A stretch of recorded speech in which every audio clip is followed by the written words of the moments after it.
Hi Karils, tip number 3, tignan nyo po itong support inbox natin. Itong support inbox, meron po siyang reports about others and your alerts. Importante po ito.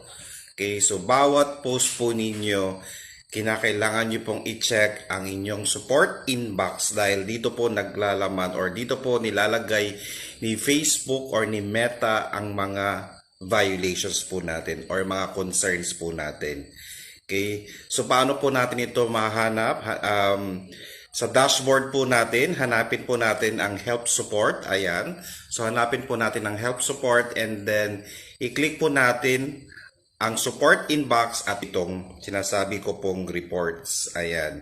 So kinakailangan dapat po na wala po ang mga violations dito.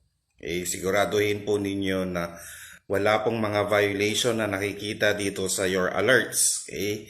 So dapat po wala pong laman ito at wala din pong laman po itong reports about others. Okay?